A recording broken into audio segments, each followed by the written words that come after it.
Welcome to episode 42 and our second annual Valentines Special, Movie Lighthouse. Yes. Wading through the strewn petals of romance, karate kicking through the crowds of intolerance, and shining a light through the fog of film.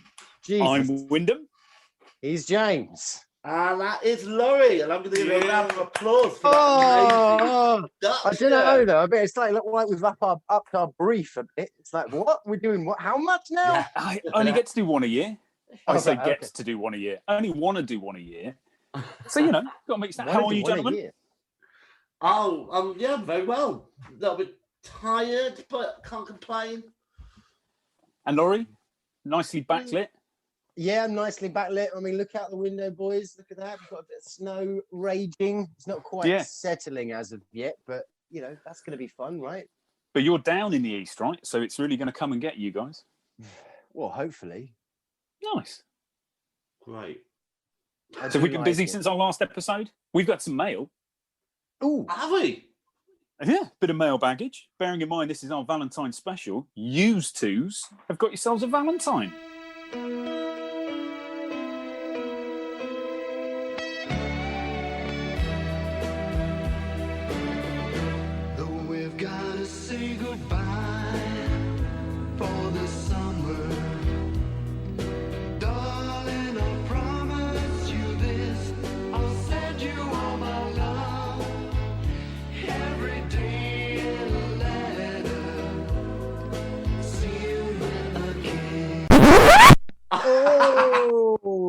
I was amazed. Nobody sent me one. It's got to be. Nobody sent me one. Do you want to hear what they are?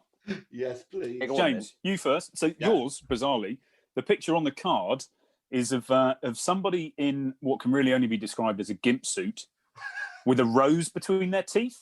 Well, that's your favourite, James. That's your favourite. And it says, since the moment I first heard you slap down your fellow lighthouse keeper Laurie for speaking in a manner you didn't like, I've craved being on the end of your tongue lashings. If I promise to talk you through a film frame by frame instead of giving you a synopsis, will you be my Valentine? That's nice, isn't it? That's amazing. Nice. Get back. That's my tongue. That's my tongue lashing. That's mine. And Laurie, you've got one as well. Oh, the picture on yours is a little bit weirder. Yours appears to be a bed with an unknown number of people, things, and stuff in it. There's a couple of feathers flying about. There's a bottle or two. There's a leg, and it says, "I dream of you. I dream of the day you and I can exchange deeply felt yet rose-tinted views on all manner of films that no one else cares about. We can then reenact 9.5 weeks. I'll bring the whiskey and a stick of butter. You bring Alan. Be my Valentine." Done. Look at that. What a night you're going to have. They are amazing. I feel you up for this. Alan seems keen. He seems keen. He's dropped his cockle. Oh, look at him. He's dropped his cockle. I'm going to go get the rose right away. Between my teeth. I was quite disappointed. I didn't get any. Oh, maybe next year, Wim. Well, maybe. Does anybody have any news?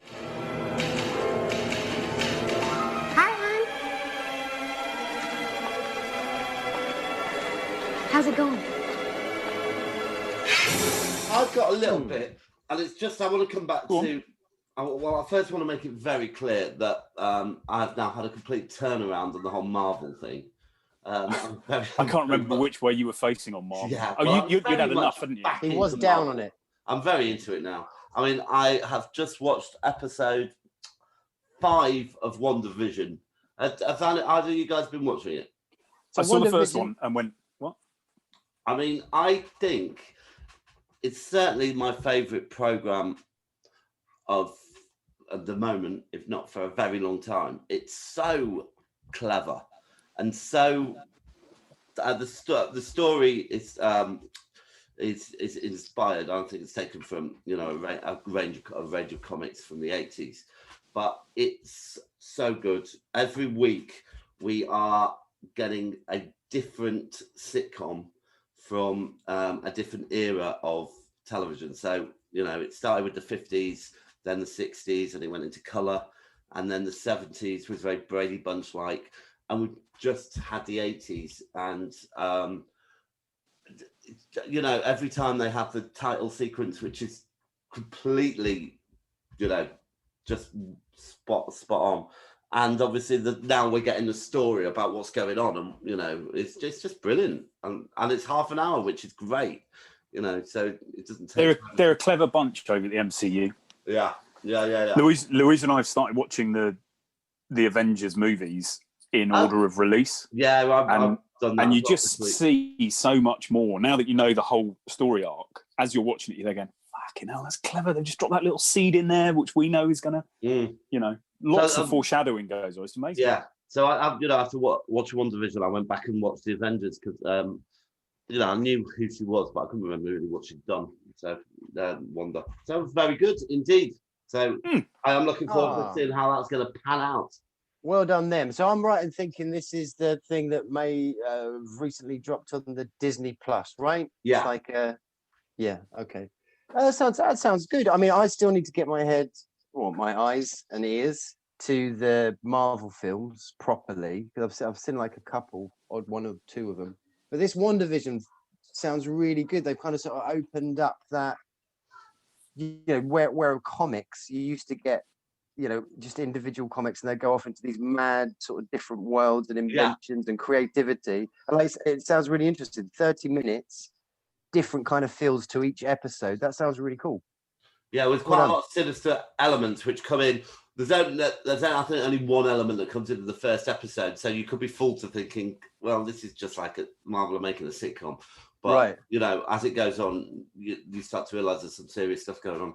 And I mean, it looks like Disney as well are really kind of getting a handle on their product content. Obviously, they're doing lots of stuff with Star Wars, and I think all these series are really going to be for people like Laurie, who who want like the kind of the films are kind of blockbusters, quite easy stuff, but I think we're going to get all this Old Republic stuff, which I'm sure we'll lap up like a lapdog.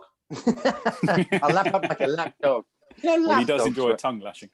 I heard that lapdogs were sort of specifically designed, like way back in the days. We didn't have like toilets as easily available to us as we do now. Don't. Shall I not?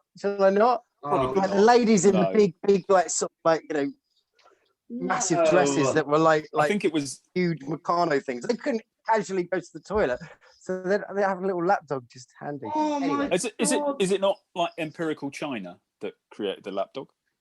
Yeah, it's that as well. It's got to be that, isn't it? Anyway, I've got a little bit of news. Did you see that the state of Texas in the United States is sorry after mistakenly sending an emergency alert for cursed Chucky doll? Did you see this? Listen to this. The Texas Public Safety Department raised a few eyebrows in the Lone Star State by reportedly sending out an emergency alert asking all citizens to keep an eye out for Chucky, the evil possessed doll from the horror movie series. Well, that's true, though. You do want to keep your eye out for that. But the message went out over the state's Amber Alert system, which is blasted to people's mobile phones, usually to help find a missing child. It described the suspect as being called Chucky and listed him as a 28-year-old red, auburn hair, blue eyes, who stood at 3 foot 1 inches tall and weighed 16 pounds. He was said to be wearing blue denim overalls with a multicolored striped long sleeve shirt and carrying a large knife. Faced with numerous media inquiries as to why an alert was being sent hunting for a cartoonish villain from a slasher movie, the department issued a statement saying, "This alert is a result of a test malfunction. We apologise for the confusion this may have caused and are diligently working to ensure this does not happen again." Or is there really a Chucky doll on the loose? Yeah, it's a cover-up. It's got to be a cover-up. Whatever happens, somebody's got themselves into a lot of trouble. Yeah, I can just imagine them, going back one night to work, being a little bit drunk and going, "Look what you can do." So it's going to be great. We got to test it. What can we test it on? Any other news? Not I, said the wolf. Laurie? Not he, said the wolf. No, I don't think so. Okay. Which brings us to In the Beam.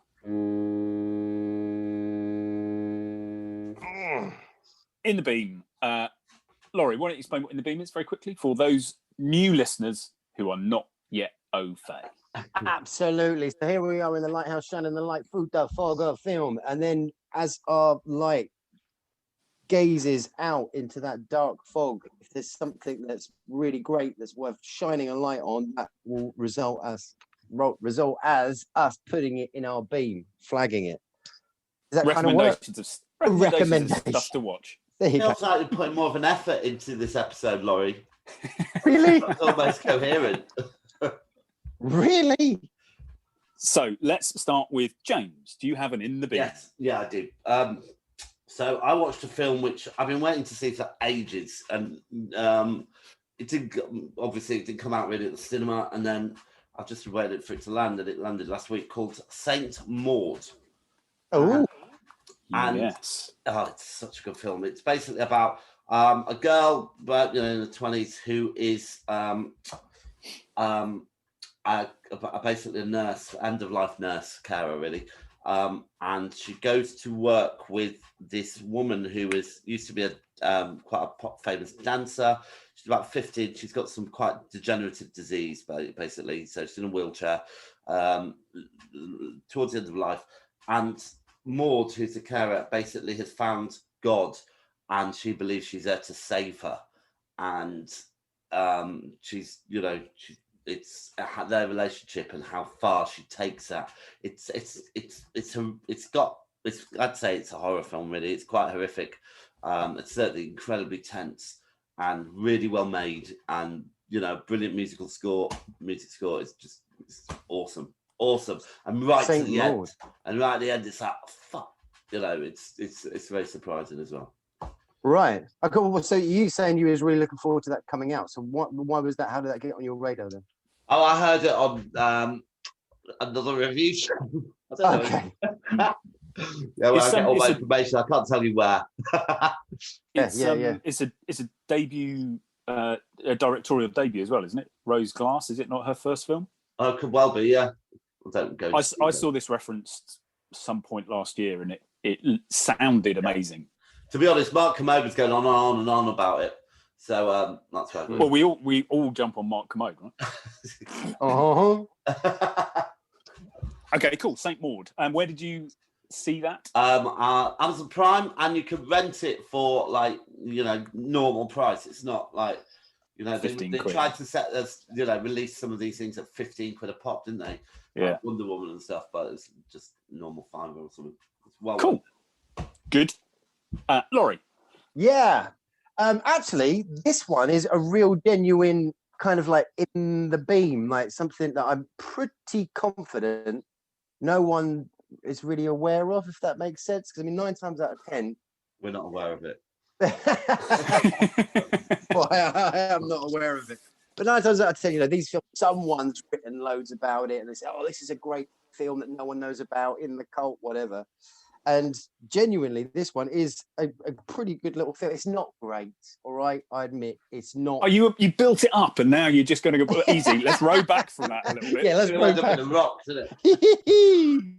It's a 1987 film by a dude called Jeff Burr. And I feel for Jeff because he's made a good little film here. It's a portmanteau film, so you've got like 4 different stories.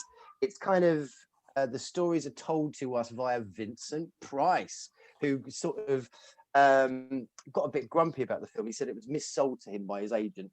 I don't like it. Oh, damn it. I wish I could do it. That's good. I don't like it.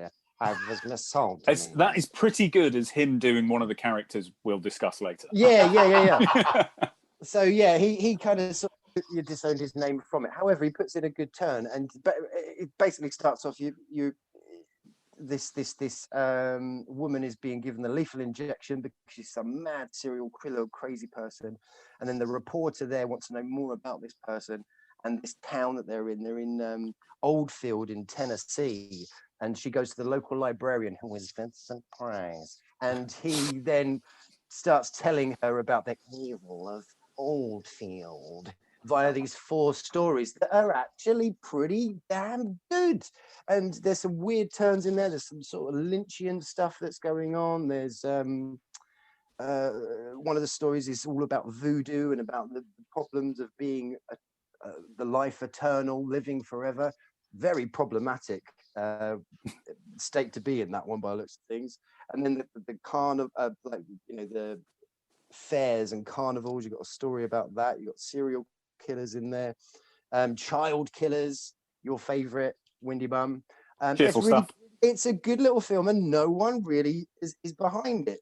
Is that why you're... It's called From a Whisper to a Scream. There you go, From a Whisper to a Scream, 1987, and well done, Jeff. And where did you find that gem? It was actually a double bill DVD that Alan got off the DVD man, and it came with Theatre of Blood. So Theatre of Blood and From a Whisper of Scream on the same DVD. Very good. Okay, and I also have one this week. This is a new film. It's just been released on Netflix. It's called The Devil All the Time. Yeah. And in the same way that last time my On the Rocks was a Netflix original that they're just making content because they need content, I think this is a proper film. It's got a really good cast. It's got Bill Skarsgård from Pennywise fame, Tom Holland from Spider-Man, Hayley Bennett from Girl on the Train, Mia Wasikowski from Alice in Wonderland, Jason Clarke from Zero Dark 30, your friend Robert Pattinson from the Twilight franchise, his best work by a mile, Harry Melling, and Harry Melling, who plays Dudley Dursley in Harry Potter. Now he's started getting a few. He's started getting a few parts now. More than a few. That dude is everywhere. He's working hard. But basically, this is it starts in the late 1940s into the 1950s with a GI coming back from the Second World War, played by Bill Skarsgård. And it's kind of a story that focuses on these two towns that are about 150 miles apart, and the way that these two small groups of people's lives are inextricably and unexpectedly linked. So Bill Skarsgård comes home from the war, meets a woman in a diner, falls in love with her, but goes back to his home where his mother has promised this little young woman that her son will marry her when she comes home, and the mother firmly believes that if this doesn't happen, something terrible will happen to the woman. Bill's not interested. He marries this other woman. The young woman who has been promised that Bill will marry her ends up marrying Dudley Dursley, Harry Melling, who is a traveling evangelical preacher who firmly believes he is the Lord embodied on earth and can help save people from their terrible lives. And it all just starts falling apart from there. And Bill bumps into a couple in the diner. And then that kind of sets in motion this story arc that later will involve his son, who is played by Tom Holland. And it's just these kind of interarching stories. Robert Pattinson plays a priest. And anytime you get a priest pitching up in the middle of nowhere in America in the 1950s or 60s, you kind of go, he's a wrong one. And it's just all these little stories intersecting. It's not fast paced. It's got this really steady beat to it. I finished it. It's one of those films. Recently, I've seen a couple of films where I finished them and I think that's a proper movie. It's good. Really well worth a watch. The Devil All the Time on Netflix. They are. Hey. So 3 strong recommendations there. I think they all sound quite good. Yeah. Okay, On the Rocks. Love on the rocks ain't no surprise. James, as you never get to explain these things, what's On the Rocks? Well, On the Rocks is a movie choice that we may have seen recently, which we think is a pile of shit. Yeah. Spot on. And have we seen any films recently that we think are a pile of shit? Yeah, the only thing I've seen, and I didn't get all the way through really, is I was watching Yes Man, which is a Jim Carrey vehicle. Yeah. And I just started watching it, and it was just so formulaic. It was the youngish midlife crisis sort of guy in a job he doesn't like with a kooky friend who is going to embark in something that's going to change his life around, whether it be mystical or, just doing something. In this case, it was just agreeing to everything. And it just got to a third of the way through, and I just thought, what's the fucking point of watching this? You know, it's gonna his life's gonna turn around. It's gonna get great. Then it's all gonna go wrong, and then in the final reel, it's all gonna get right again, and it'll reach a happy compromise. That's it.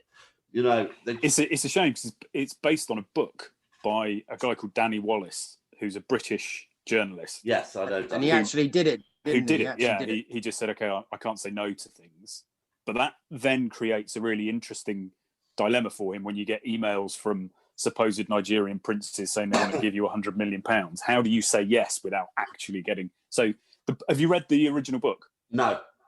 It's really good. Is it based on the book, or is it just based on the idea of the book? It's based on the idea of the book. Yeah. So it's I've just not for me at all. Okay, Laurie.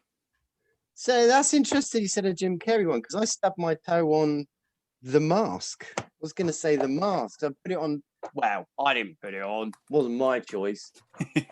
Alan thought it would be good for the kids, and actually, it did catch one of them. They saw it through to the end. So when I say it's more of a large stone than a rock. Actually, no, on the whatever it is. Anyway, yeah, I was just watching it. It was just like, oh, I just Jim Carrey, and obviously it's just a little bit like, oh, nah. So yeah, there, The Mask. It's not really on the rocks.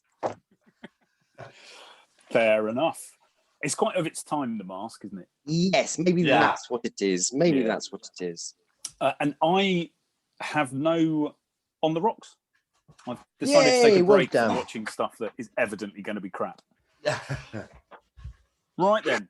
So that brings us to a point in the show. Given last year's quiz was such an unequivocal success, and the looks on your faces throughout the whole thing, I've still got croup. Well, with that in mind, you will be very happy to hear I've planned another. Yes, come on. But I was thinking, so the slightly surreal nature of the last one took you a little bit by surprise. It was a bit of a difficult. So I was thinking, what is this podcast really? You know, once you get over the slightly homoerotic premise of three dudes holed up in what can only reasonably be described as a massive metaphorical phallus penetrating our light out into the darkness and murk of movie watching. Yeah. It's really just a love story. It's a love story between three friends who've known each other for nearly 25 years. Lord. But over that 25 years, how well do we really know each other?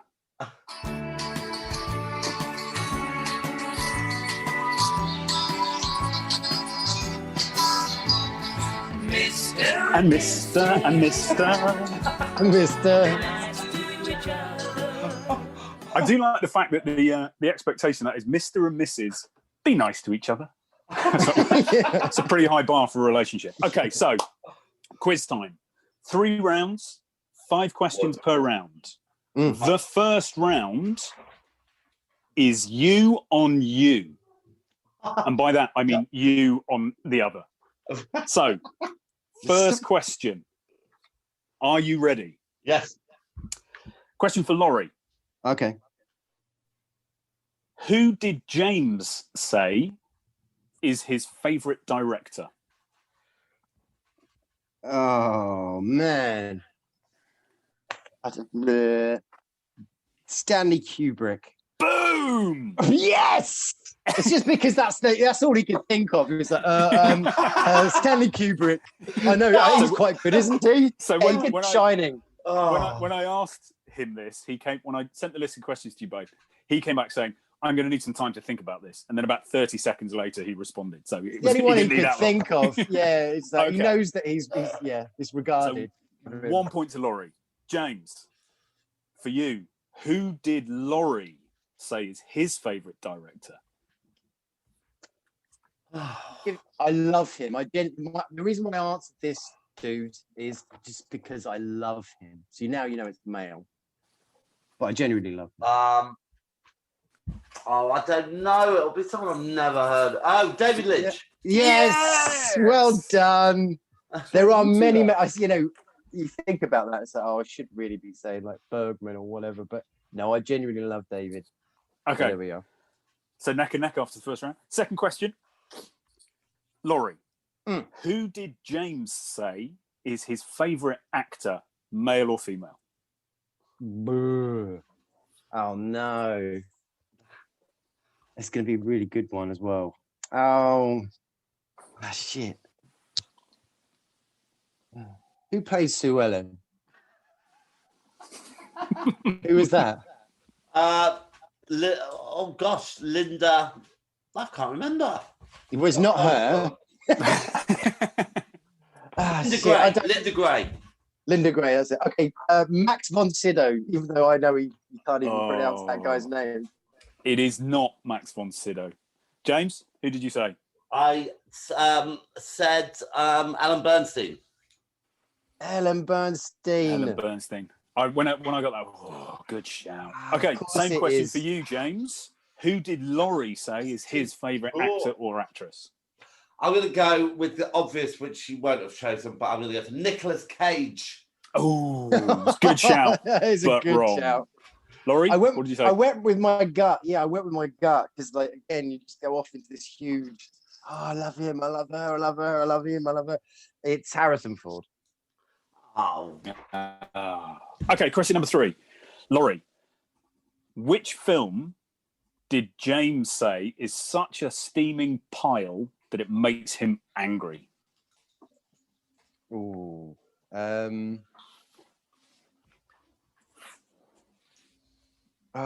It's gonna be something like a sequel of something, and then it's like he's followed this character, and then right at the beginning they screw up the character, and he's like, "What?" that's a very good point. I struggled with this question, in fairness. Alien 3. No. James went for, I think you mentioned this a few weeks ago, didn't you, or a few episodes ago, The Secret, Dare to Dream. Oh right, yeah. It came back to me because someone was talking about it the other day. Okay, so, James, same question for you, but actually Laurie has given 2 answers to this, so there is the opportunity for a bonus point if you can get both. Okay. 2 films that really twist my dick. Yeah. Okay. Dune and Blade Runner. So close. Do you know what? It's so hard. I don't know. I really don't know. It's just it's too wide. This question. There's It one is of them hard. that he has referenced on this podcast, Alien 3. Shutter Island, Okay. Right. Yeah, I wouldn't have got that. and the other one you'd never get in a million years, but he really doesn't like The Devil Wears Prada. Yeah, I can imagine. I wouldn't like that either. Okay, so moving on very quickly, excluding cult, if you could only watch films from one of our genres, which would it be? Laurie, what did James say? I think he said maybe what I have. Oh, or am I monopolizing your bum? Okay, sci-fi. Wrong. And I think Laurie said horror. He did indeed. I initially said sci-fi, and then I thought about it. I was like, actually, no, wait a minute, because horror crosses over into sci-fi rather than the other way around more, if that makes sense. Yeah. Yeah, So you get a lot of I quite like- sci-fi horror. I think my favourite sci-fis are horror sci-fis, really, like Alien Yes. or Event Horizon. Yeah, that's Okay. why I changed my answer. You did. Last horror. question in this round. James, you've taken a 1-point lead. Come on. Laurie, which is James's, or which character, for fuck's sake, we're phrasing the question properly. Which is James's favourite Avengers character?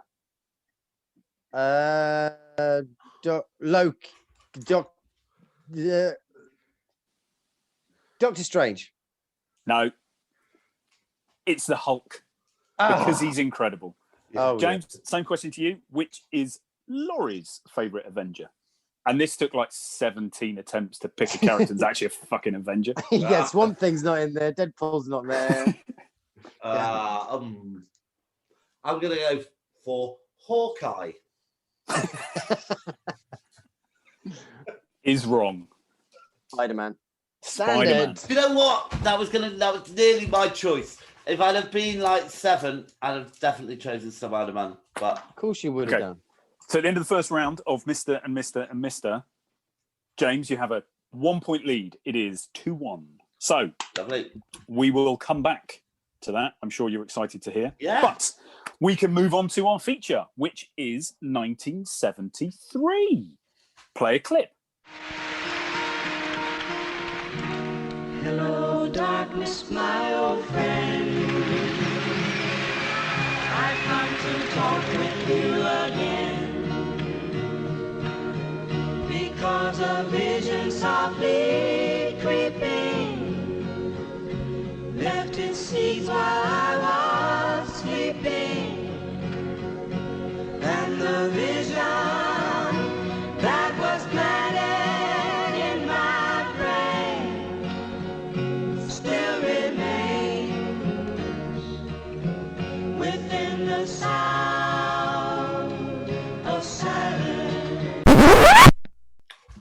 Of what? 1973. Of 1973, yeah. You know exactly what that sounds like. So just All before right. we get into 1973, just really quickly, we want to give you guys an opportunity to say why you proposed the one we didn't pick. So, Laurie, Holy Mountain, you gave us a potential option. Yeah. So Alessandro Jodorowsky's Holy Mountain, and holy shit, that's a holy mountain right there. So yeah, this was the film that came out after the success of El Topo, which you guys have seen, and you did take it to your hearts, which I was very pleased with. So that had a quite a big impact on the kind of the art scene. You know, John Lennon said it was one of the greatest films he's ever seen, and as a result of that, he got some money, he got an even bigger budget, and as you can imagine, from the mind of Alessandro Jodorowsky, you're going to get something quite serious. And Holy Mountain is this psychedelic, spiritual, kind of mentally deranged, political as well, sort of thing, I suppose. Even when you get to the end of it, actually, you get that kind of thing where certain people have got certain powers, certain skills and techniques. And they break out into like some crack team of weird people Street doing dancers. weird shit. It's just it's visually stunning. But there you go, Holy Mountain. Okay, cool. Thank you. And That's good. James, you gave us Live and Let Die, which I was quite surprised at. Oh, it's great. Is it because you think it's a brilliant film, or because you just wanted to quickly choose two? No, I do. It's my second favourite Bond film, only topped by The Man with the Golden Gun. Oh yeah. It's a good one. I love the Roger Moore films. I just, those two really. I think that it's kind of the Lord of Diminishing Returns really. But I was kind of more interested in watching this now, really with the through the perspective of our kind of modern times really, because I imagine it's incredibly racist. Yeah. All the kind of voodoo elements and stuff, and I'd be just interested to see how it kind of holds up today, and whether it is still acceptable or is it just went too far, really. Yeah. I imagine it went too far, but it was so exciting. It was. Cool. And that's one Okay. with the tarot cards as well, isn't it? That's right. Yeah. Yeah. Yeah. And Jane Seymour. Oh my goodness me. Yeah, and the man with a hook for a hand, was that? Yeah, he's absolutely awesome, that guy. And there's this really great scene near the end where Roger Moore shoots him in the face, but his face, he suddenly turns into porcelain. And it's like, how the hell did that happen? So there is real magic in that film. It's a good film. So No, that's not what happened. It is. He does. He shoots the guy and then his face is porcelain. And then he's still alive, though. I thought that was something to do with the machinery of the graves and stuff. if only we'd picked it, If we'd have watched only it, and we'd we would now picked know. it. Okay, so let me tell you a little bit about 1973. It was quite a heavy year, I think it's fair to say. So in January of 1973, President Richard Nixon announced suspension of offensive action in North Vietnam, essentially signaling the end of the Vietnam War. In the March, women were admitted to the London Stock Exchange for the first time. The citation doesn't say whether that was as traders or cleaners, but it's progress. regardless, right? It is the latter. Yeah. And I was reading this, and it kind of really took me back to the fact that when we were at university in London, and this is quite heavy as well, the IRA was still mounting bombing campaigns, but in 1973 there were 9 bombings in London and 1 in Manchester, and it just kind of spun me out that the Good Friday Agreement, which was only signed in 1998. You know, we were living in London at the time this stuff was still happening, and 25 years later, 23 years later, we sort of forget that it happened a lot. There were lots of, anyway, yeah, so it was quite full on 1973. In popular culture, on a slightly lighter note, Elvis Presley's Aloha from Hawaii television special is seen around the world by more than 1 billion viewers. And to put that in context, in 1973, there were fewer than 4 billion people on the planet. Wow. Look at That's that. amazing. Wow. 25% of the population. It's a pity you didn't get a little bit of money from everybody who watched it. Like £1 each. Yeah. Yeah, well, on TV, top 5 most watched TV programs was the still incredibly relevant at number 5 Miss World, the World Cup football, which is weird because it was 73. This Is Your Life with Esther Rantzen, Benny Hill, and the number 1 most watched TV program in the UK in 1973 was the Eurovision Song Contest. Sorry, can I just ask? Great. Sorry, were we talking about particular individual programs? So was it Esther Rantzen on This Is Your Life? Oh, that's Might not called be. That's Life. That's Oh yeah. This well is your life. Well spotted. That you Not had Esther Rantzen at all. Well done. In music, top 5 most bought singles. At number 5, Killing Me Softly with This Song by Roberta Flack. Yeah. Number 4, Crocodile Rock by Elton John. Another good Number song. 3, The Sweets Ballroom Blitz. Another good song. At number 2, Tie a Yellow Ribbon Round the Old Oak Tree by One of my Tony all-time- Orlando and Dawn. That's one of my, honestly, these are all of my favourite song lists. And at number 1, Angie by the Rolling Stones. Oh. And can you name the artist and album released this year in 1973 that went on to become the all-time best-selling album by a British artist? Well, no. Is it David Bowie with you? No. No, is No. it John Lennon? It's not. No, it is Pink Floyd. Oh. Dark Side of the Moon.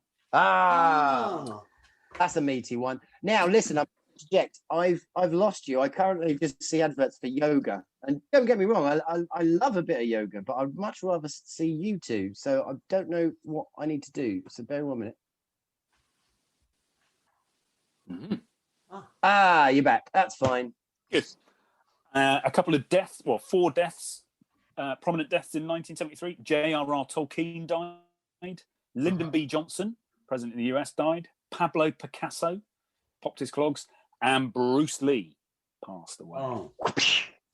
Top 5 grossing films: The Way We Were, Papillon, American Graffiti, The Sting, and the top grossing film in 1973. What do you think? I can't It's remember. a horror. The Wicker Man. No, Nope. don't look now. The Exorcist. Nope. The Exorcist. Yes. See, now my guess with Max von Sydow, I was actually very close to. You were ahead of I time, weren't you? was so close to You were Ellen. tuning I into the nearly future. got it. Okay, so that brings us to our first film, and we are going to talk about The Wicker Man. So very quickly, let me tell you a few bits and pieces. Oh no, actually, James, play a clip. I am here to investigate the disappearance of a young girl. Where is Rowan Morrison? If Rowan Morrison existed, we would know. I suspect murder. Sergeant, I've already In the name of God, woman, what kind of mother are you? That can stand by and see your own child slaughtered. You are the fool, Mr. Harry. You're liars. You are despicable little liars. You're good with them clips, aren't you? Yeah. Slots them in nicely. So, The Wicker Man, as we know, released in 1973, directed by Robin Hardy, who also did The Fantasist, but didn't do a great deal else.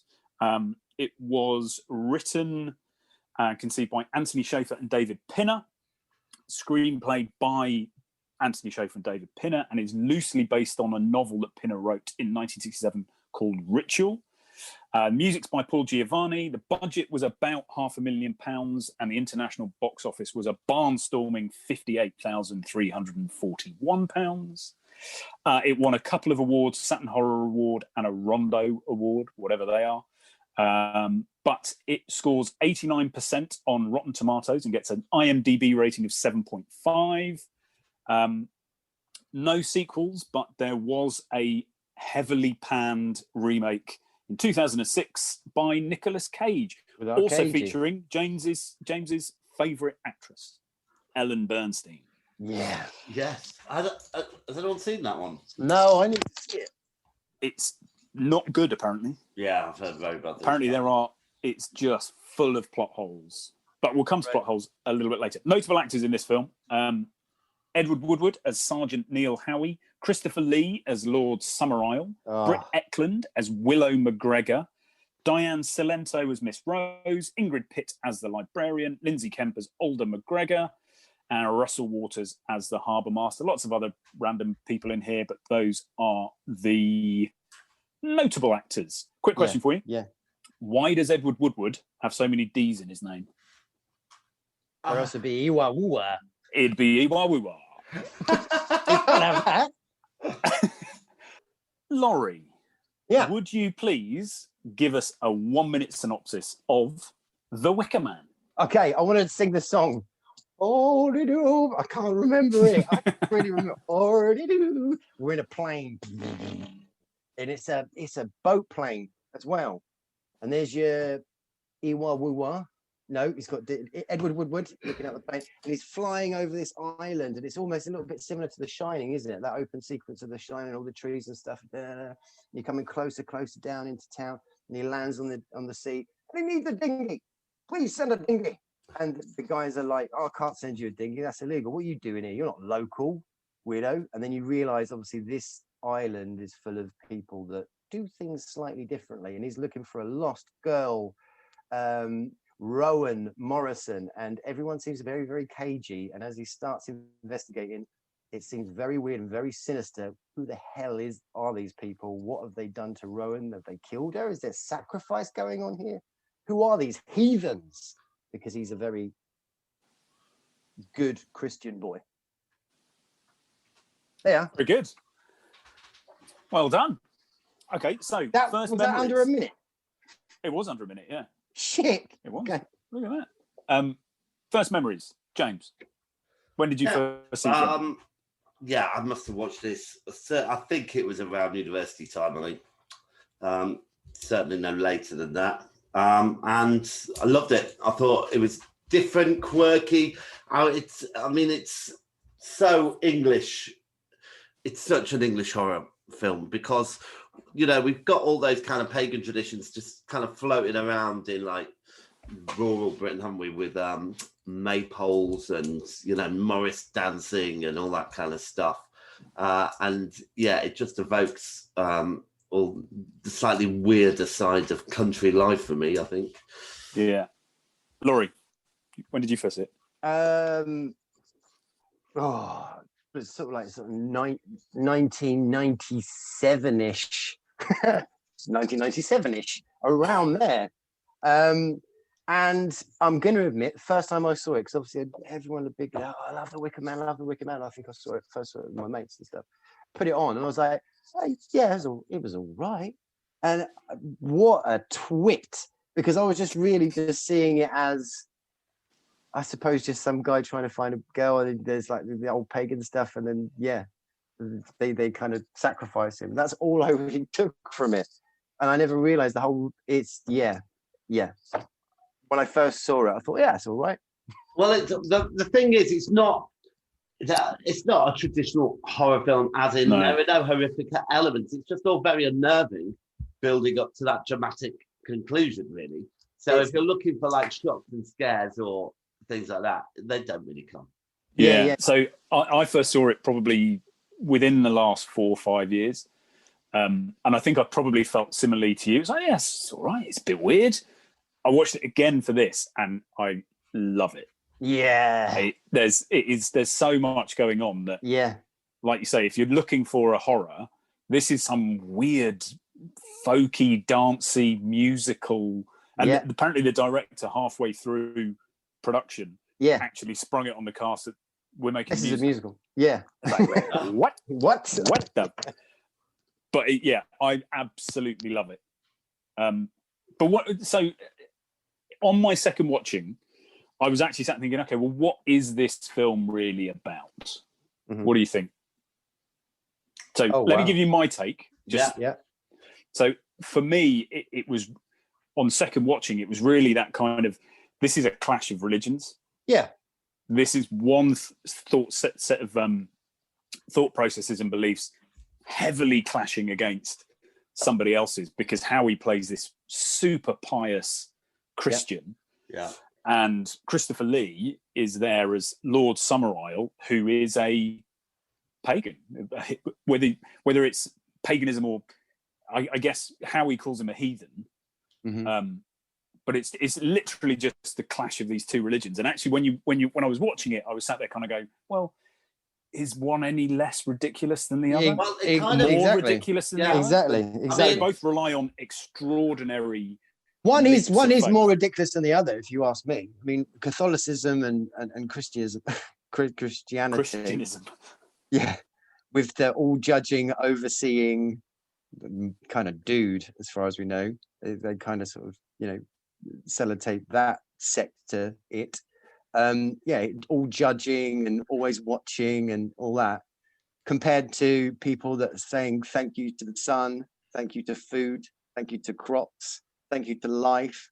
I think, I think one has a little bit more sense than the other, don't you? But what was great about it is, you've got the copper going through the whole film, basically sneering at this religion, whether it's like putting toads in mouths or people becoming hares, and just whether he's not ridiculing it, he's just about tolerating these idiots. However, they're just happily going about their business, and they know they're right, until they get all the way to the end, when he does exactly what they expect of him, and their religion by far wins out. So the old ways are just win over, and Christianity, he's left calling for a God that does not come.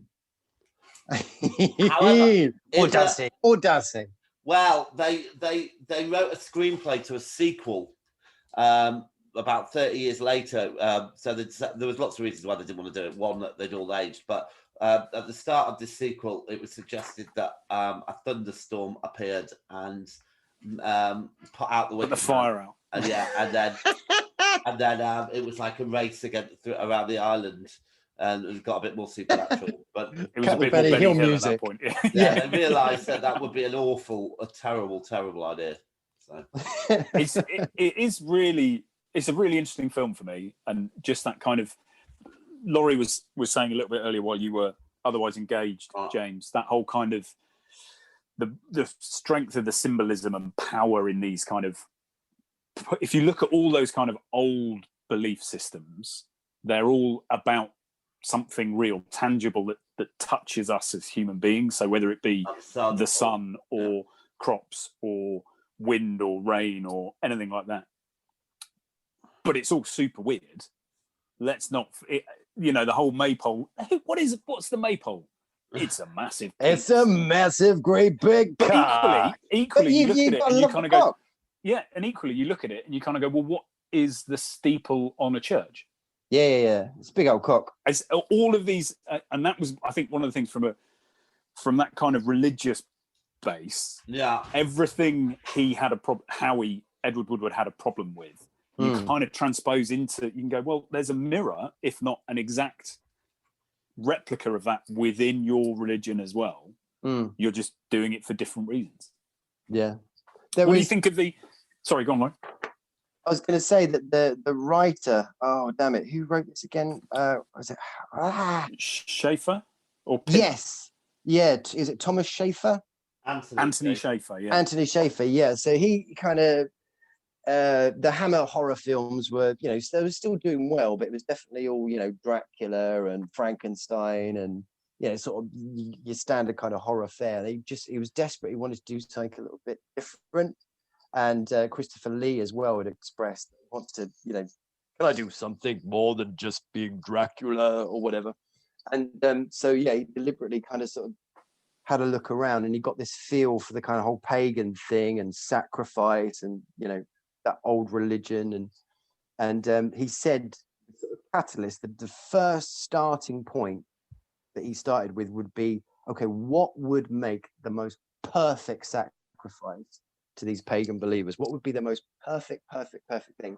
And it would be, you know, someone of power, someone of deep belief, a virgin, because they're so believing, and all that stuff. So he kind of started from that point. It was like, okay, oh yeah, it would be like a policeman. Yeah, okay.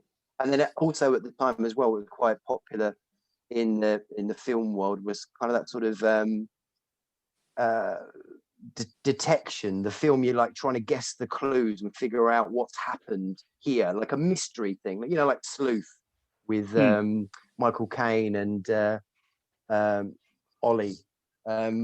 But yeah, he tied that in as well, kind of for the audience, because it was quite a popular thing, and it kind of sort of almost wrote itself from there. But what makes it such a wonderful film is those sort of traditions, those weird, these people going about their business with smiles on their face, saying some really crazy stuff linked to their beliefs. But it's like, yeah, you know, she's not dead, but she is dead, but she's not dead. She's now dancing because we believe this, that, and the other, or the songs that the children are singing, a man on a woman. And it's beautiful. However, let's be clear, they were all lies anyway, because she was perfectly alive. Yeah. Well, and that's that bit was a lie. Yeah. I was going to say on the script and the plot, I just think it's really well constructed. It's all of those bits and pieces that you come across. As you're going through it, you kind of think, this is super weird. And exactly to your point, that whenever he asks a question about Rowan, they go, no, that's not her desk. She's not. We don't know who you're talking about. Oh, well, we do really, but she's not dead because she's just transformed into a hare, or all these things. You sit there going, you people are a bit crackers, but okay. And then at the end, when Lord Summerisle just explains, actually, no, we just manipulated you. The whole island was in on it. Yeah, but and again, we were just going to get you, and we specifically researched for somebody like you. The perfect sacrifice also says as well, tying into that perfect sacrifice, that old Eddie, came there of his own will, and he was standing at that rock at that moment from his own will. So they just orchestrated it around it, just let him do the dance work, and then he himself stood there. The other thing as well, I noticed this time, is that they gave him ample opportunity to get away. Even exactly. To the point where Britt Eklund was trying to seduce him, and if exactly. he got with her, he wouldn't have been a virgin. And, exactly. She was trying to, she was going, come on, but that is making. That's anointing. That's the final tests, isn't it? Yeah, well, it's almost. I thought it was great, and I hadn't noticed that before. But it's almost anointing the potency of him to be sacrificed, because they're giving him that, and he's still resisting. So that's just making him richer, making his blood much more potent for the sun. And it's just wonderful. Yeah. What do we think of the performances? Brilliant. I think there are two standout performances in this, and without either one of them, it doesn't work as well. Emma Wood and Christopher Lee. Yeah, Christopher Lee. I think they are, and that interplay between the two, and it goes to the script as well. But just the kind of, the two authority figures, Edward Woodward as Howie, the police sergeant, and his assumption of power. That the 3 stripes on his arm, the fact he's a policeman means he can go anywhere, do anything. He doesn't need a warrant. He doesn't need any of this stuff because he is a good man. He is Christian. He's an authority figure. And then you've got the power of Lord Summerisle, and I just think he's fucking brilliant. Christopher Lee's voice is amazing. He's amazing. And then just who would have dreamed how gifted is this earth? How gifted is cinema when that dance ceremony opens up and you see him? You see Christopher Lee dancing in that outfit with that makeup, with that. That's just magic. He looks a bit like Neil from The Young Ones. Yeah, but it's so wonderful, so wonderful. And Edward Woodward's performance as well.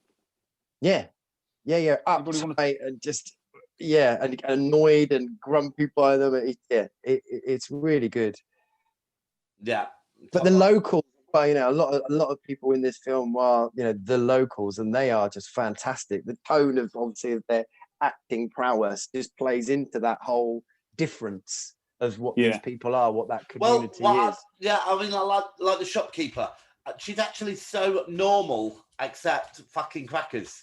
You know? Yeah.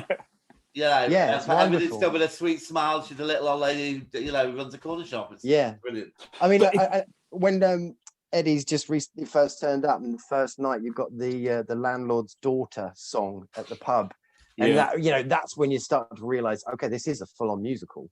It's just wonderful. These different characters contributing to the landlord's daughter song. Really. And then the musical piece when the young man is introduced, brought in as like the night before May Day to kind of sleep with Willow, and they're all sat in the pub underneath, looking up, singing. So just to be clear, you watched the director's cut, because that was in the director's cut, I think. I did. Yeah.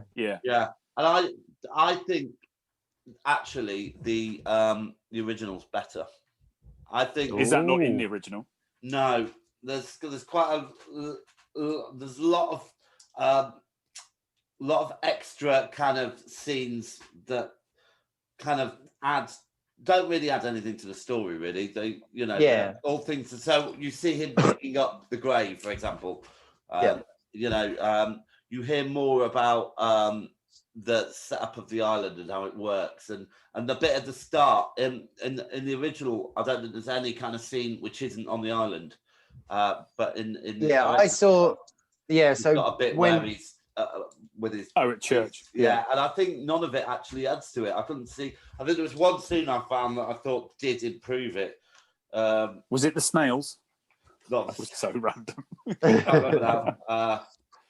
But I saw the edited version, and it definitely still works. But that starts straight away where he's in the plane going to the island. But you're absolutely right. The director's cut, you actually see him in the police station getting the letter that's saying that, you know, Rowan has gone missing. But the main scenes that they took out were the young boy being taken to the landlord's daughter's window with old Chrissy Lee, and there's a part where Edward Woodward and Lord Summerall, they're walking around the garden, and Lord Summerall is explaining the importance of the apple and what that means and all that stuff. Whereas in the edited version, you literally just see Edward Woodward walking along, eating a bit of apple. And you wonder why.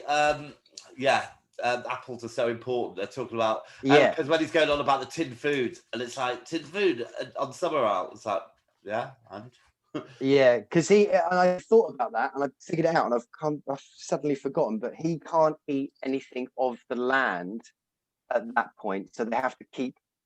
He's eating just tin food. They haven't got any food because the crop has failed. Oh yes, of course. I can't remember what the cut was when I first saw it, but I think those scenes that the Edward Woodward in church actually praying and preaching. Yeah, you still get a bit of that, but not a lot. Adds to his piety. Yeah. It sets the scene. This is a deeply religious man. And when you're on the island and you've got the whole pub, first off, when you hear them singing about the landlord's daughter, it's like, oh God, this is a bit 70s, isn't it? Fucking hell. And then when they bring the guy in, and actually this is ritualistic. This is something other than what we as a broadly Christian, albeit more secular country now, recognise. It's other than what we were brought up to. And I think it does adds a layer of actually. This is super weird. I don't know what's going on here. But you still get that in the edited version, because you can see it's kind of like that night of fertility, because he goes out of the pub and he sees all the people in the darkness copulating in the graveyards. getting and their all that kind of rag on. stuff. There's some beautiful edits, isn't there? There's lots of freeze framing and Yeah. slow motion. Yeah. There's like a real weird magic to it. But the reason why it was edited so much, I think it was 13, 15 minutes they asked to take out of it. It was, again, it's obviously the production, the fat cats, because they were a little bit ashamed They of didn't like it. Yeah. They didn't like it. And the release of it, they decided to go with this person that wasn't particularly really massively promoting it, I think, because he paid a larger amount up front for it. Whereas it could have gone to Roger Corman, who would have made this film massive. But anyway, it didn't. And they decided to chop it down, and it was just sort of released as a double bill with, I think, Don't Look Now. Yeah. And it it didn't really, it didn't really hit as far as they knew. But then everyone actually going to see it was like, this is mega. And the film itself literally just gave it more and more force. And they got to the point where, and Christopher Lee was a lot behind this. It was like, there's some amazing scenes we don't have here. We need to get them back in. And that's when I think, must have been sort of maybe 90s, 80s, you started seeing the proper print of it. But there was only, so that's it. They had to go back to Roger Corman because they'd thrown all the prints, this film, the proper version, the version that you saw, Windy Bum, into a hole under the M3. Yeah. So they're all gone. And there was only one in existence left. And that was the guy, Roger Corman, right at the beginning, that said, look, I'll make this film massive. But because he didn't pay enough money up front, they pulled out. He was the only one that had that print. So anyway. Wow. There we are. Okay, so we've established that this is a musical. So talk to me about the music. What did you think of it? Love it. Yeah, I like this music as well. It fits perfectly. Music style, lyrics. Again, what I didn't like this time was actually seeing the band. So in the extended version, the band kept popping up, whereas before you just heard the music, and I think I preferred it. Okay. So more ethereal. Mm-hmm.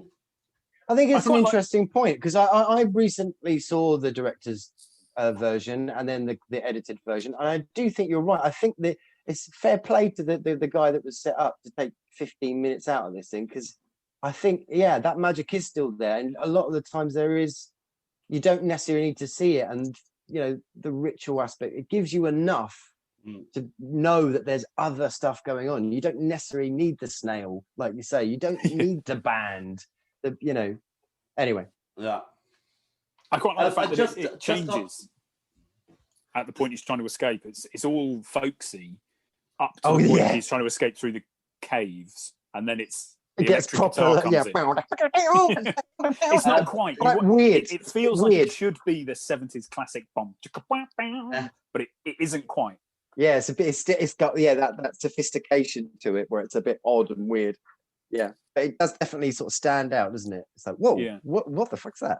James, you were going to say something. Well, just really about Brit, because I think she had two body doubles and a voice double. So it's not her for voice. The singing, yeah. No, but it's not her speaking voice either. Apparently, she couldn't do the accent. So it's just She hated it. Apparently, every day on set, she was very unhappy. Yeah, she was a bit of a cow. Why they removed as much of her physically from the film as possible. Then let's remove the voice, remove the ass. There we go. It's a good bum wiggle, though, isn't it? When she's trying to seduce old Howie. That's because it's not her. But that's, like I say, I think that I see it now as a spell as well. A spell is being cast because of his abstinence. It's just he's not even having a wife. I thought she was doing a nice thing. No, I guess it's interesting, isn't it? Because she would have saved him from being sacrificed, but she would have destroyed him as the man he thinks he is. Yeah. No. But and screwed up everything. Yeah, but that was the thing for me, that whole kind of, when she's singing to him and seducing him, and he's there up against the wall, and it was almost that kind of, it kind of showed that actually we're all like this fundamentally deep down inside. If you have this pious religion, you're suppressing so much of our natural nature that it doesn't take a great deal. It takes 2 days on an island and a woman waggling her boobs at you to start thinking, well, you know what, maybe I'll try a bit of that. Yeah, it didn't even wank, did he? You know what? I was just thinking as well, just you know, whoever owned the house where they did all the Lord Summerall stuff, imagine coming back from their shoot and seeing that your bush had been turned into a giant penis. Well, apparently they were in it. They were part of the crowd scene, the villagers, Lord and Lady, whatever they were. Oh, really? Oh, brilliant. Yeah. Okay, so let's talk about memorable scenes. Otherwise, we're going to be here all day. We are already here all day. We are. Come on, memorable scenes. Well, at the end, obviously. I mean, the whole bit. It's basically the Lewis bonfire, isn't it? From the bit where he's in. The only thing that I think is a little bit sketchy is the fact that he puts on the punch costume. I mean, that variable was very variable. That could have easily. It was, yeah. Mm-hmm. But equally, you do sit there thinking, why are they speaking so loudly right outside his door? And then it's like, because they want him to. Why did he leave his door open? Don't know. And who likes a freaky candle? Yeah, but the whole build up to the end, yeah. Oh, but that was another thing. I don't know. I think no, but I think you did see the body. There's a body in the coffin with a hand missing, and you wonder why's that? And then they light it. Were you there? Just about to leave the island, but the plane boat thing has been tampered with, and then just from behind the walls, all these masks start coming up. The ceremony is starting. You just the windows and the salmon of knowledge. Yeah. I quite like the hobby horse. Yeah. So when he's trying to follow it, and it put me in mind of it's almost like Hot Fuzz did the same thing. They kind of lifted that every time he runs around a corner, the prey is further away, and he's kind of like deliberately luring him so he can overhear things and start building this, driving him to action. Really, really. It reminded me of the Yellow Submarine, actually, that bit in a way, which is a great film. The Blue Beans. Interesting. Any memorable lines, and then let's get on to score. I've got one. So after Howie walks past the ring of maidens, naked ring of maidens jumping over the fire, and he says to Lord Summerisle, "They are naked." And Summerisle just says, "Naturally, it's much too dangerous to jump over fire with your clothes on." Yeah. Absolutely brilliant. I can't remember what the last word is there, but when he's talking to the children, he puts something like, "You are despicable little things." I can't remember what the last word is. What's that? Liars. Yeah. Yeah. You're despicable little liars. And there's also one of those examples of the interplay between Summerisle and Howie when around that naked bit. So he's seen all this stuff and he goes to see Summerisle for the first time, and Summerisle just says, "Do sit down, Sergeant. Shocks are better absorbed with the knees bent."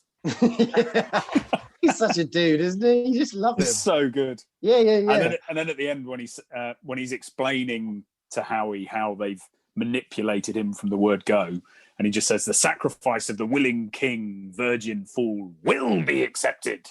It will. So good. Will. I mean, listen, I'm just going to quickly say,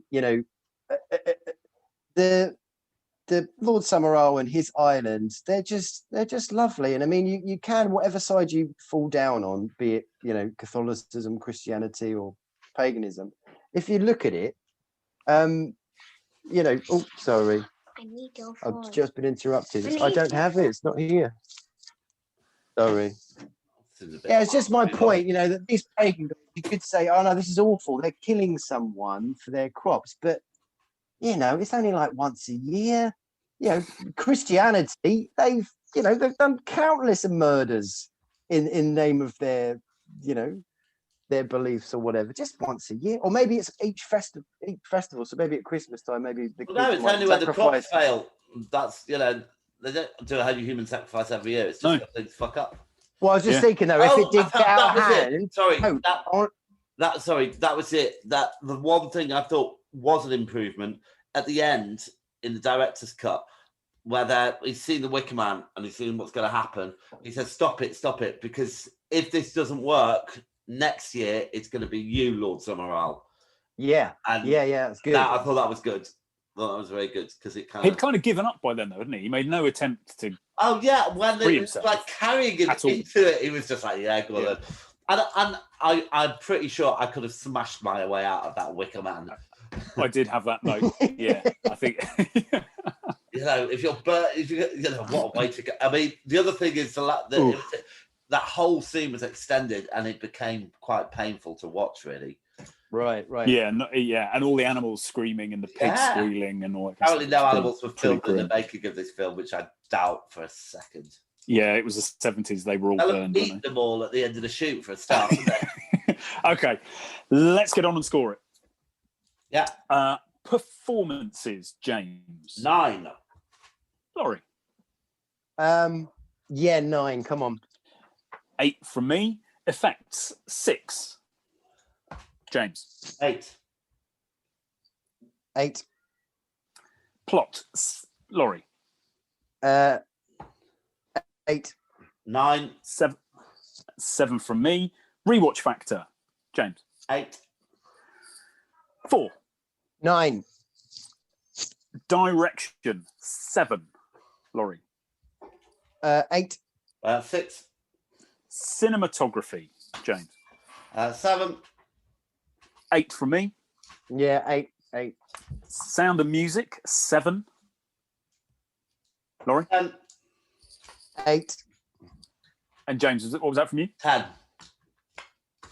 Originality, Laurie. 8. 10. James.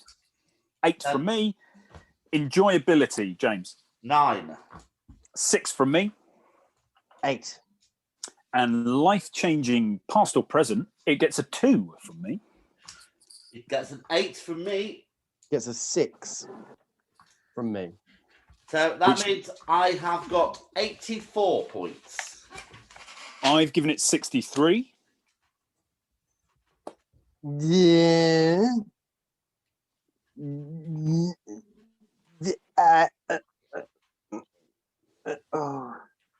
And then pull the 3. 80. 80. Gives it a Movie Lighthouse score of 75.6. That's punchy, right? Oh, That is very punchy. that puts it at joint 12th place. I thought it'd been up top 10 actually. With The Silence of the Lambs, just below Battle Royale and the Rocky Horror Picture Show, but above Psycho. It's definitely it's definitely loved. But yeah, okay. Okay. There we are. So, moving on.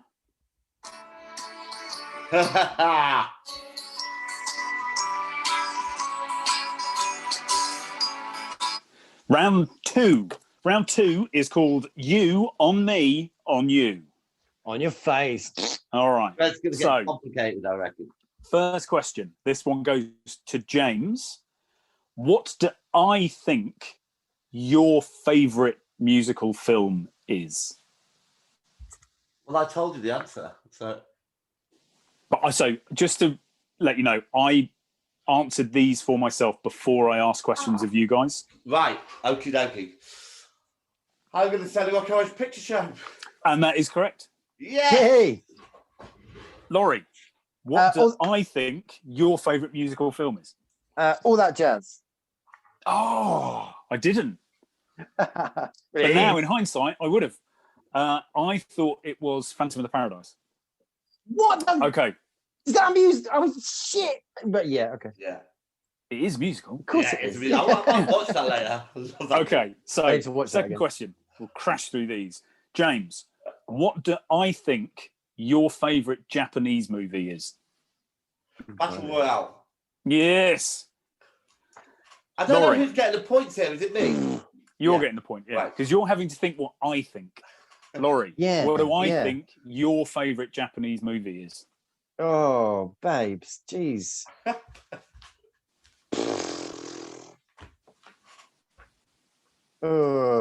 Yeah. House. Yes! Okay.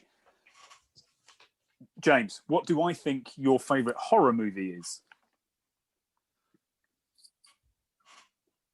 The Well, I've already Shining. given you the point. Oh, no. I put the Candyman. Yeah, I forgot about that. Laurie, Mhm. what do I think your favourite horror movie is? I think you think it's The Exorcist. I do think it's The Exorcist. The version you've never seen. The Even version though I've you never seen. have seen it, but they still haven't changed the title. Okay. James, Yeah. who do I think your favourite Batman actor is? Jared Leto. Oh, are we talking Yeah, about just go with that. This is the actor who played Batman. Oh, okay. Who was the very first one? Who was the first one in the? Was Adam West. Adam West. I did put Adam West for you, James. Yeah. Well done. And Laurie, who do I think you Right. think is the best Batman actor? I've said some crazy shit in my time. Some crazy shit. So I'm gonna put it in there and test it out. Ben Affleck. Ooh, no. Christian Bale. I put you were going to pick Robert Pattinson, even though you haven't seen the film. Oh right, yeah, good call. Yeah. Yeah. Okay. And this is Laurie, a question for you about James. What horror film character did James dress up as in order to terrorize my wife when they lived together at university? It's Jason. Oh, the other one. Oh, Mike Myers. Yeah, sorry. Yeah. Shit. And then It was all like it was meant to be because I had this mask that looked just like it. I used to spend hours just waiting in a wardrobe. Yeah. Well, not she's hours. still scarred. Okay, James. Yeah. What character did Laurie dress up as when he went to Secret Cinema's version of Blade Runner? And I need the character. Oh, is it a character from Blade Runner? Yeah. The mechanical owl. Oh, so close. I have no idea. It was Rick Deckard. Rick Deckard. Now it's My he the boy. one that plays Harrison Ford. Yeah, he's the one that plays Harrison Ford. That's it. So at the end of round 2, James, you have slightly extended your lead. Of It is course. now 3 plays 5. Yeah, in your face, Laurie. Told you. All on my face. Okay, so at risk of this really going on forever, let's Yeah. come on to our second feature, which is Theatre of Blood. Yeah. James, drop a clip, my friend. Bernhard, what the hell do you want here? Quite insane. Oh my God.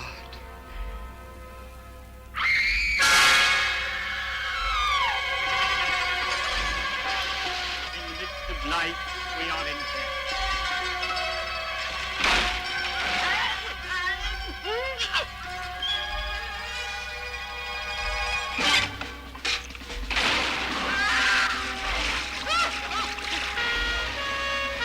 I'm sorry to have missed the meeting, but my heart is with you.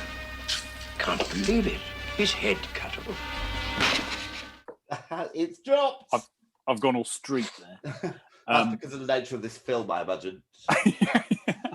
So, 1973 release, as we know, directed by Douglas Hickox, screenplay by Anthony Greville Bell, based on an idea by Stanley Mann and John Cohn.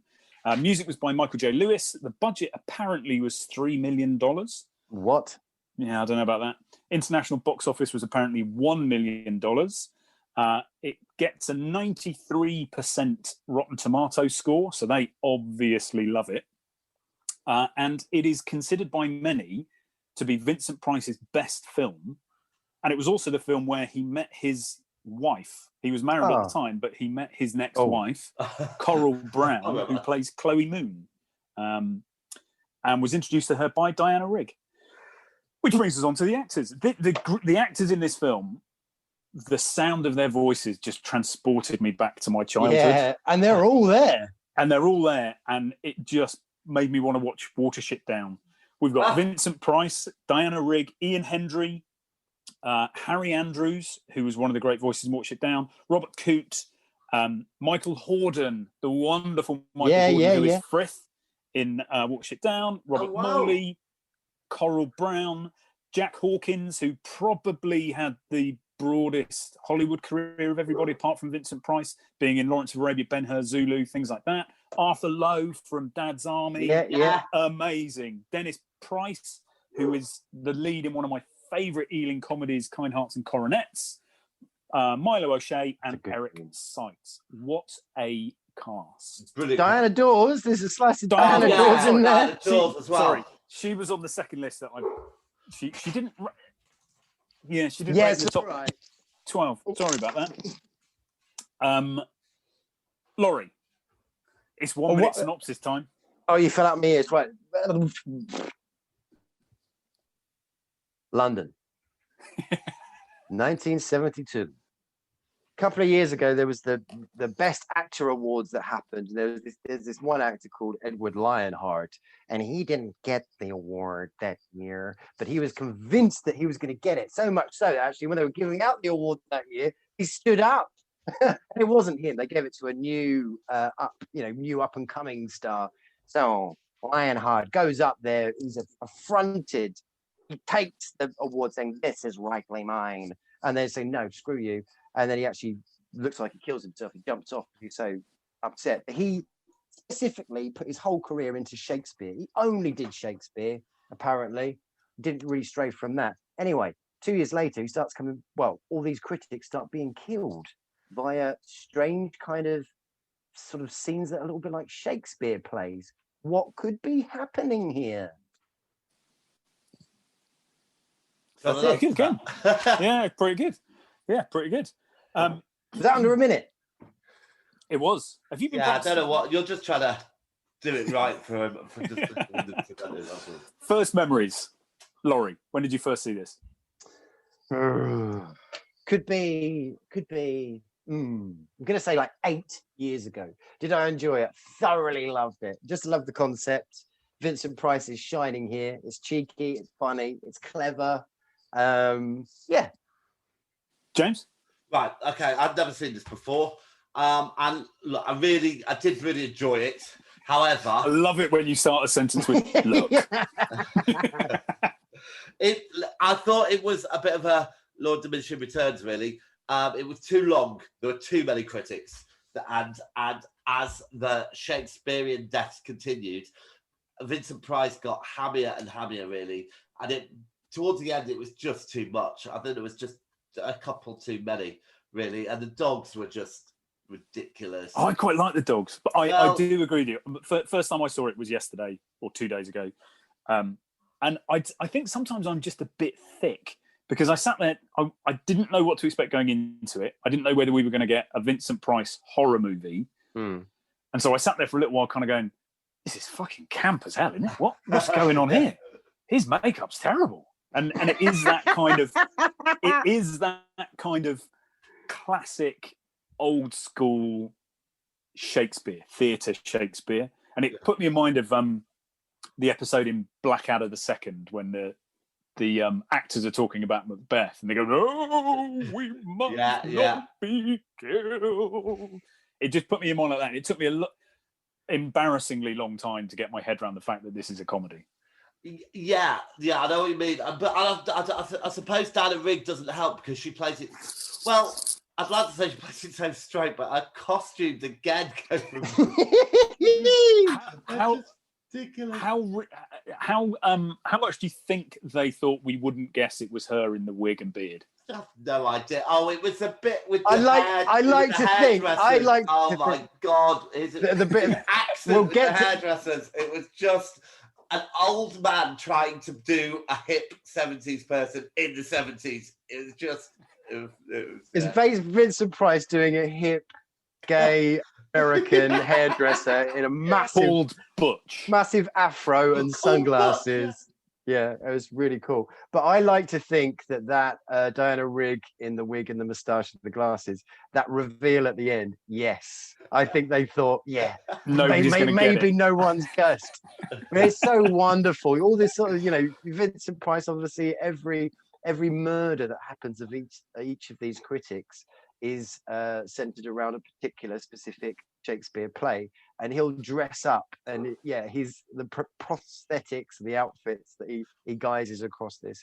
It's really it was his favourite film, wasn't it? Because it gave him the chance to do a Shakespeare speech. Yeah. But he's playing. Actually, this is quite an interesting question. So he's playing Edward Lionheart, right? Who is convinced that he's the best actor of his generation. Best actor of his generation, really. albeit he's completely solely doing Shakespeare stuff. But he's playing it a bit, hammy. I mean, because apparently I should know more about Vincent Price, but when he does really do something serious, he's really good. He's really chopsy, amazing. We've all seen Thriller. Well, yeah, exactly. That gives you an idea. Whereas in this, he's kind of got that, hammy kind of aspect. But do you think Lockhart is a good actor? Is he actually a good actor? Well, he should have won that award that year. So I think when Devlin, one of the only one of the 8 critics, is it?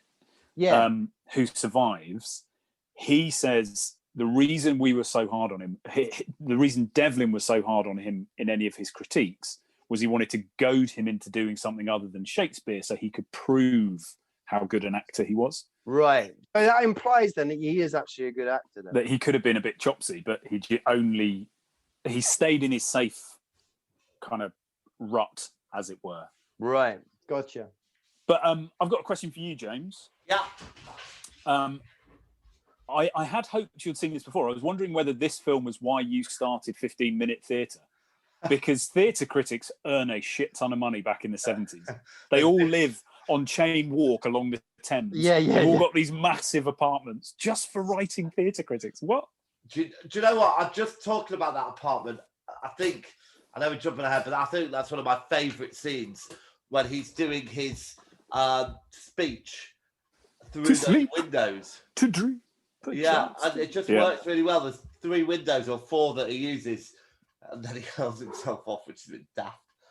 But that's exactly why I set up my alternative podcast, which is unfortunately on hiatus. Yes, since there isn't any fucking theatre. No.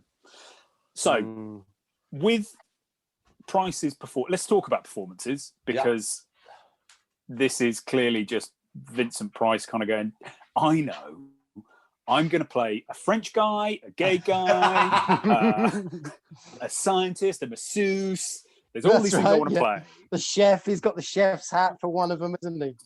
What do we think? So my dog's going crazy. What? I think it's not necessarily the performances, it's just the setups are just so fun. I think out of all of them, my kind of favourite one is the Arthur Lowe one. I mean, that's fucking horrible. I mean, I can't remember what the Shakespeare play is. It Titanius and How does he die? Sorry, he has his head cut off. His wife. So it's Arthur Lowe. So they're sleeping and they creep in as surgeons and set him all up and they basically chop his head off. But it's a very funny scene, but it's horrible. But all the different kind of setups of these murders, I think, is just the real thing about this film. It's not necessarily the performance. It's just so it's fun. Well, the setup relies on, certainly on some of them, on their biggest weaknesses, the critics' biggest weaknesses. So you've got you've got or their kind of assumed power. We were talking about that kind of privileged power with Howie in Wicker Man. He just assumed he could go and do his job. And then you've got the first critic to die gets a phone call from the police saying, we've got a load of squatters in that building that you're chairman of the association that owns. Mm-hmm. We're the police, but can you come down and help us get rid of these squatters because you've got some authority about you? And just that kind of absolute bulletproof belief in his position, that he goes into this group of drunks and drug addicts and all these people and just kind of goes, come on, get out. But that, hitting them with an umbrella. To be honest, that kind of worked for me because that really epitomised the 70s about these ministers and the guy people in power were more powerful than the police, and they were just the idiots that would back them up, really. And only I could go and do this, but I'll be back in time for drinks at 4 or whatever. Yeah, I imagine they'll want somebody with some proper authority. Yeah. And the critic who's out for lunch, and Diana Rigg turns up and says, "Oh, so-and-so's not made. He said he'd come and review us," and it's just this lecherous. Yeah. So I liked his death as well. I mean, because he has to. Good. He has to become. He has to become part of living the play. So the three characters are. The 3 characters are kind of sort of starting to actually do the the Shakespeare itself. Yeah, and they take the pound of play. I mean, they do fall into the trap as well as throughout this film. The police force is incredibly incompetent. The fact that they know what's going on, yet they can't save a Eric single Sykes. Well, Edward Sykes is actually the clever one, isn't he? You know, he's the quiet one in the background reading the Shakespeare. Apart from the fact he does climb in a boot and get hit by a train. He's not actually. Oh, yeah. I thought that's quite a good end for him, I guess. It's a great film. I really like it. Yeah, too long then. But I loved it. It was really enjoyable. Did you like his disciples? Do you like Vincent's disciples? His troop. Yeah, I mean, It was weird. Yeah, I mean, it was through that alcohol. I mean, even I wouldn't have drunk that alcohol. Methylated spirit. It's methylated spirit, and on IMDb they are called the meths drinkers. I had it down as Umbungo. It's got that purpley colour that you get in mouth rinse at the dentist. Maybe that's methylated spirits. It's kind of almost like, as well, you know, when in the 60s Batman, when someone like King Tut would suddenly remember he's King Tut and therefore the evil mastermind, and then he'd get hold of a load of sidekicks that were working in that place and stuff, and just still do what his bidding. And those math people were basically, okay, you're working for me now, and this is what we're going to be doing. We're going to be dressing up as Shakespeare, and I think that was it. That it was the bit when he'd thrown himself off the balcony. He'd gone into the river, and it was the expose as how he's still alive. And they just dragged him out and were nicking his clothes when he woke up. And then they went, all reverential. And but it was that bit. Gave him some meth. Gave him some meth, which he spat out the first time. Favourite death? Of the 8, what was your favourite? I think there were 8. I think mine is the one where the body gets dragged by the horse to the funeral of the first critic. That's quite a powerful scene with the horse charging up the cemetery roadway. That is a good. My favourite's Arthur Lowe. I'm very conscious we've got a delay at the minute. What have we? No, we haven't. Yeah, I'm about like 5 seconds behind. Well, in our time, you're perfectly in time. You do appear to be on time. There's a slight plot hole with the Arthur Lowe death. What's that? Well, when his wife wakes up and finds, and the servant has come in with the breakfast and the head rolls onto the floor, the next scene is it's on top of Devlin's milk bottle. And it's, how did you get That's right. Yeah, from the absolutely carpet right. in the apartment to on top of a milk bottle? Oh, yeah. Absolutely looks right. Good. Yes. I don't know quite what else I kind of want to say about this, other than it is super camp. It's fun. It is fun. I do like. Good. Can I just say the good ending? I think it was filmed at. It's not there anymore, but it was called the Putney Hippodrome or something, and it was going to be demolished, so they were allowed to burn it. Is that right? I knew it was Putney Hippodrome. Yes. And they set fire to it. Yeah. I do love the laissez-faire attitude to safety in the 70s. Very, very fun. Very King Kong as well, wasn't it? At the end. Yes. Quite like that. I did quite like the fact that there was a TV show called This Is Your Dish. Oh. And it was actually a TV show. Oh God, he was so excited to be on it. It's a good film. Did you? Yeah. You enjoy it? Yeah. Do you know what I did? Yeah, me too. Like I say, it took me an embarrassingly long time to realise what it was trying to be. Yeah. And when you've got him trying to fight Devlin in the fencing class, and suddenly he's bouncing on trampets and trampolines, and it's just like, okay, yeah, fair enough. Yeah, that was cool. Anything else? I've got a few lines. Yeah, go for it. Get it over then, so I don't have to listen to this demented rubbish of yours. Yeah, and I think the policeman says, I can't remember the name who was talking to, but it says, if I'm not mistaken, Mr. So-and-so, if I'm not mistaken, Mr. So-and-so is murdering your wife. Oh, thank you, sir. Yeah, that was a weird death, that. Yeah, that was Yeah. peculiar. I quite like the very beginning, the first death, when the first critic says, "You're dead," and Vincent Price says, "No, another critical miscalculation on your part. I'm well.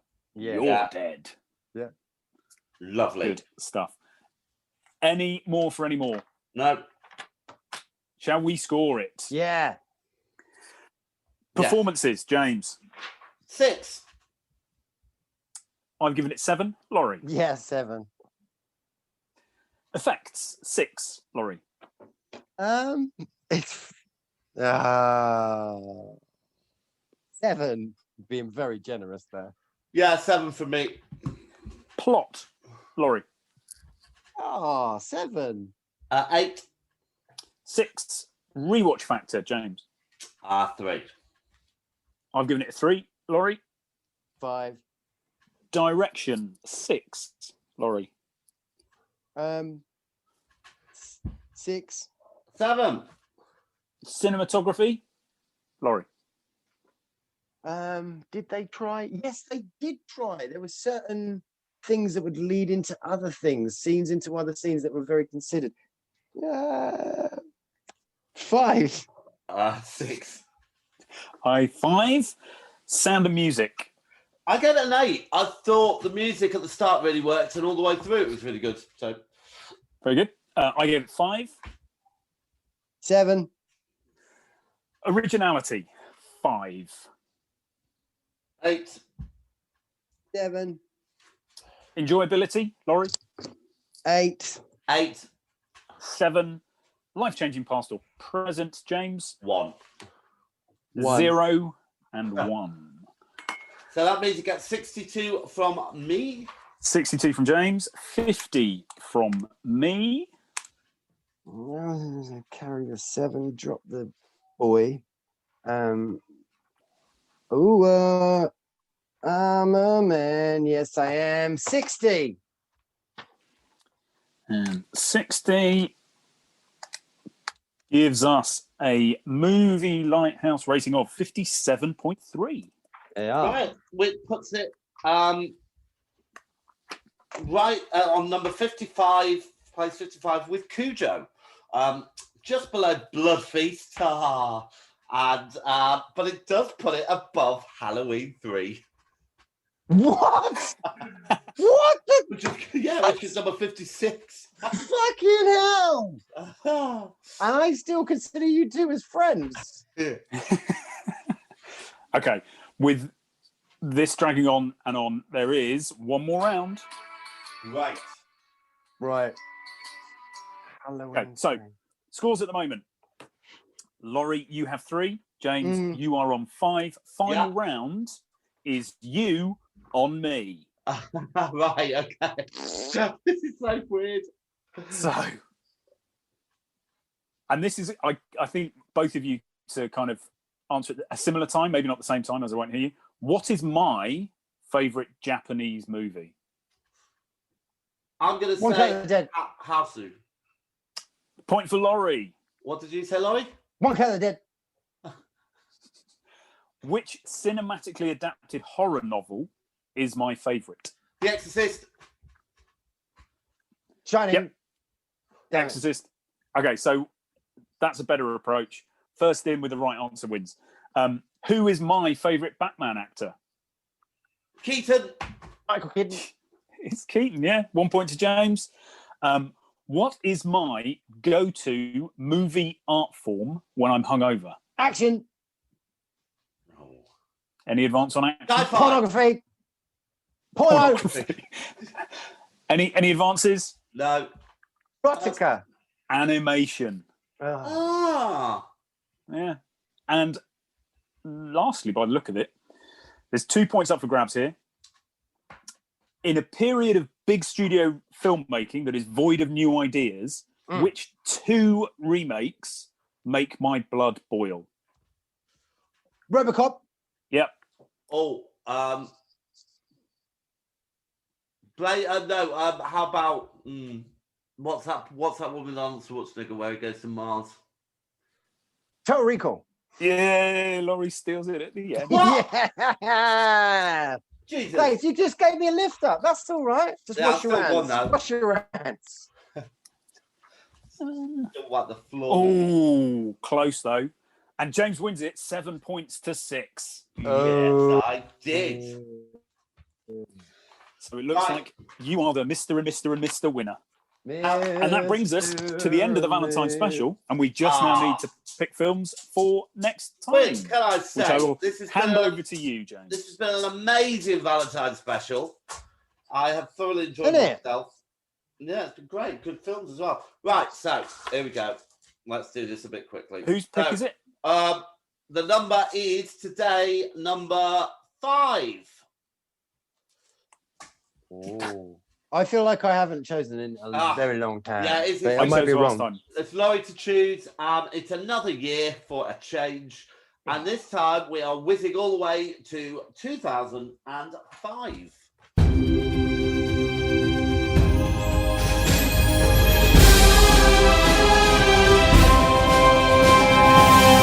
Lighthouse. So my first one Mhm. is Sin City. Oh, right. Yeah. Okay. What's his face? Rodriguez. Yeah. Yeah. Bruce Willis, Clive Owen, The little scary dude. Jenna The Hobbit. James. No, not Jenna Yeah, Jameson. no. No. Okay, my first choice is The Descent. Which, Oh yeah. Okay. Okay. Yeah. yeah. And my second choice is Constantine. Okay. With your Oh, Keanu Reeves. Reeves. Keanu. And my second choice, this isn't going to be it, but it was going to be Earthlings, which I looked and thought, oh, that looks interesting with Joaquin Phoenix. Then I realised it was all about intensive farming, so I don't think it was probably film for me. So I've decided to go for The Pursuit of Happiness, the Will Smith film. Oh right. Oh, okay. So my lovelies, out of those fine suggestions, we're going to go for The Descent. Yes. I think we all knew. And then Sin City. Nice. As much. All right. Well, that's pretty good. They are. Wonderful. Well, thank you very much, Wyndham. All back to Thank normal you very for the next much. 6 months. Thank Until God. That'll get us through the spring and summer, and then it'll be Halloween again, and maybe we'll get to see each other. Who knows? Or maybe there'll be a brand new Fingers pandemic. crossed. Well, fingers crossed. Come May, we'll all. Oh, I'm being optimistic. Come May, Maybe we can we'll, have like get a together. Wicker Man themed get together in May for May Day. Oh, that'd be wonderful. I've got Yeah. the perfect place for it. And you got the apple trees for the Is it sailing. Summer Isle? I've Laurie? got the apple dancing.